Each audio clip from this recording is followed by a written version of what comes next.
વીરપુરમાં bank of બરોડાના કેશિયરે ઠગાઈ કરી હોવાનું સામે આવ્યું છે। 10 થી વધુ ગ્રાહકોના પૈસા લઈને કેશિયર ફરાર થઈ ગયો હતો। ગ્રાહકો બેંકમાં પૈસા ઉપાડવા જતા ઘટસ્ફોટ થયો છે।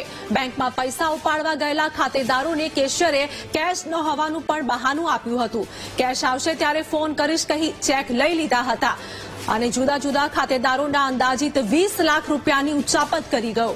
ગ્રાહકોએ બેંક મેનેજરને લેખિતમાં અરજી કરી છે। પોલીસ મથકમાં ગુનો નોંધાતા કેશિયરની શોધખોળ પણ શરૂ કરવામાં આવી છે।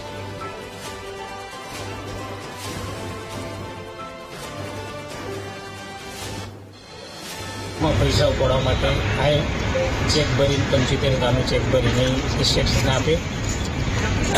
તેમણે એવું કીધું કે તારે પેમેન્ટ નથી તો હું તમને ફોન કરું, પેમેન્ટ આવે ગાડી આવે એટલે તમને ફોન કરીને બોલાવીશ। એ રીતે મોબાઈલ નંબર લખાવ્યો પાછળ, ચેક આપીને જતો રહ્યો। સાહેબે લગભગ અંદાજે 4:30 વાગે ફોન કર્યો 11 તારીખે કે પૈસા આવ્યા નથી, એટલે આવતીકાલે શનિવાર, રવિવાર અને સોમવારની રજા છે એટલે મંગળવારે સવારમાં આવજો।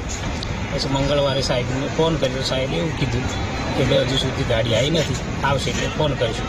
2-3 વખત ફોન કર્યા પણ કોઈ સરખો જવાબ આવે નહીં, એટલે હું પાછું બેંકે આવ્યો, અહીંયા વાત કરી, એવું કીધું કે અહીંયા ખાવા ગયેલા એટલે આવી એટલે પછી વાત કરીએ, પણ એ આવ્યા નહીં, એમની તપાસ કરતો કોઈ મળ્યા નહીં, એટલે પછી સીધી મેનેજર સાહેબની વાત કરી કે મેનેજર સાહેબ કીધું તમે મારી પાસે આજે જ આવ્યો છો ને?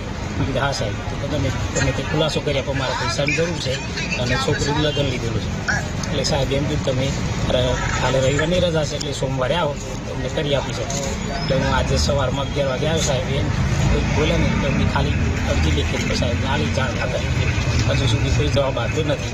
તારીખ 8/4ના રોજ હું કોમ્પ્લોન કરવા માટે 2,99,000 રૂપિયા રોકડા બેંકની અંદર ભરેલા છે અને તે રકમ ક્રોપલોનની મારા ખાતામાં, મારા કાકાના ખાતા ભનુભાઈ હીરાભાઈના ખાતામાં તારીખ 11/4ના રોજ 2,80,000 રૂપિયા ઉપાડવા માટે ચેક કેશિયરને આપેલો હતો। તો તે દિવસે કેશિયર દ્વારા એવું જણાવવામાં આવેલું છે કે અમારી બેંકની અંદર આજે કેશ નથી, તમે ચેક મૂકીને જાઓ, પછી તમારી રકમ અમે તમને બોલાવીને આપીશું।